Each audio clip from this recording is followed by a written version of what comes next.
আসসালামু আলাইকুম। এখানে আমি ১.৫ গজ কাপড় নিয়েছি আমব্রেলা কাট ফ্রক তৈরি করার জন্য। প্রথমে আমি নিচের পাটটা কাটিং করার জন্য ৩৪ ইঞ্চি কাপড় নিয়ে নেব।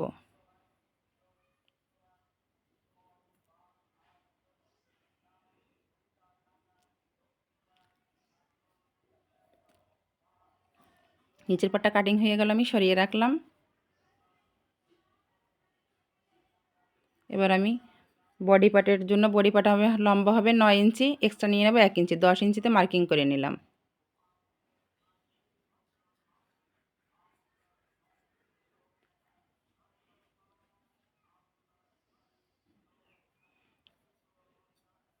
এবার আমি সামনের পাটটা কাটিং করে নেব।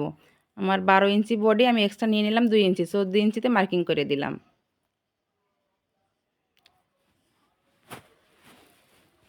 সামনের পাটটা কাটিং হয়ে গেল। এবার আমার পিছনের পাটের কাপড়টা কাটিং করে নেব। আমি এখানে ২ ইঞ্চি কাপড় বেশি নেব, পিছনে যেহেতু আমি চেন দেব। তারপরে এভাবে ভাঁজ দিয়ে পিছনের কাপড়টা নিচে রাখবো, উপরের কাপড়টা এভাবে হালকা এক্সট্রা কাপড়টা বাইরের দিকে দিয়ে চেন লাগানোর জন্য এভাবে আমি বসিয়ে দেব। ২ ইঞ্চির ২ সুতো কম গলা এবং পুট নিলাম আমি ৪.৫ ইঞ্চি, আর্মহোল নিলাম ৪.৫ ইঞ্চি। আমার সামনের গলাটা একটু বড় নিলাম, পিছনের গলাটা একটু ছোট নিলাম। এবার আমি কাটিং করে নেব।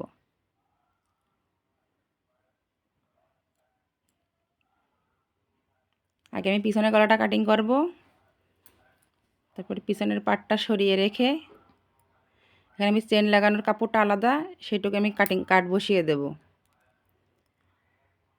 এবার আমি সামনের গলাটা কাটিং করে নেব। সামনের পাট, এটা পিছনের পাট কাটিং করা কমপ্লিট। এবার আমি নিচের পাটের রাউন্ড শেপটা দেব। এভাবে আমি 4 ভাঁজে কাপড়টা ভাঁজ করে নেব।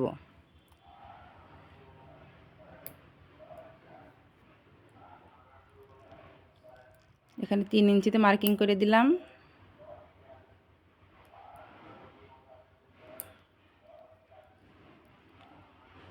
এবং এখানে আমি পুরোটা সমান করে 16.5 ইঞ্চিতে মার্কিং করে নিলাম। 3 ইঞ্চি কাটিং করলে আমার 11 ইঞ্চি টিকবে এখানে। এটা আমার কোমরের সাইজ মাপ ফ্রকের। এই যে আমার নিচের পাটটা কাটিং হয়ে গেল। এবার আমি হাতার কাপড়টা কাটিং করে নেব। এদিকেও 10, লম্বায় 10, আরেও 10, এবং আমি 4 ভাঁজ এভাবে ভাঁজ দিয়ে দুটো হাতটাকে আমি রাউন্ড শেপ দেবো এভাবে।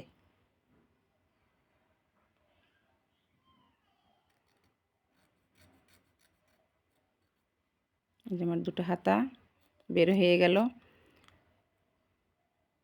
এবার আমি এভাবে দুই দিকে দাগ দিয়ে নেব মাঝখান থেকে, তারপর 2 ইঞ্চি নিচে দাগ দিয়ে এভাবে একটা ভাঁজ দিয়ে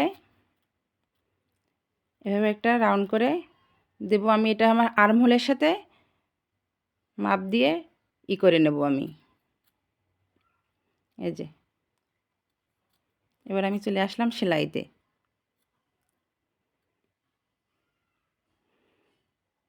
চেনটা অ্যাটাচ করে নেব এভাবে পিছনের পাটটায়।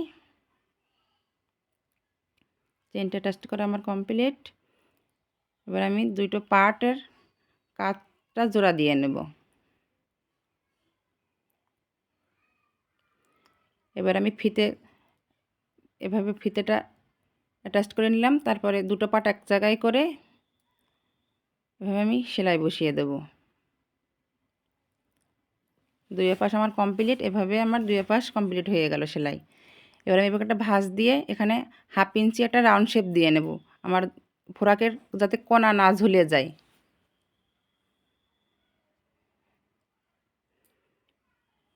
এবার আমি উপরের পাটটা সদর রেখে নিচের পাটটা উল্টো রেখে এভাবে জয়েন্ট করব।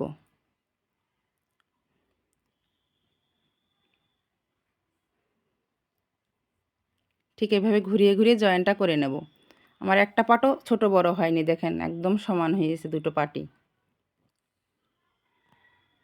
এবার আমি নিচের কাপড়টা এভাবে হালকা ছোট চিকন ভাঁজ দিয়ে সেলাই করে নেব। এখানে আমি নিচের কাপড়টা একটু টান টান রাখবো, তাহলে আমার সেলাইটা সুন্দরভাবে বসে যাবে।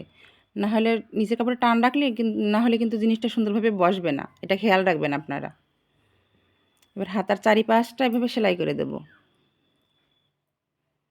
কমপ্লিট আমার দুটো হাতাই চারিপাশ সেলাই করা।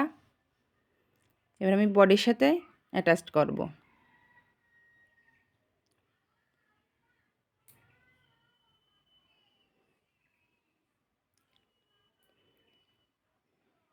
ভিডিওর এই পর্যায়ে আপনাদের যদি ভিডিওটি একটু ভালো লাগে থাকে তাহলে আমার চ্যানেলটা একটি লাইক দিয়ে চ্যানেলটাকে সাবস্ক্রাইব করে দেবেন।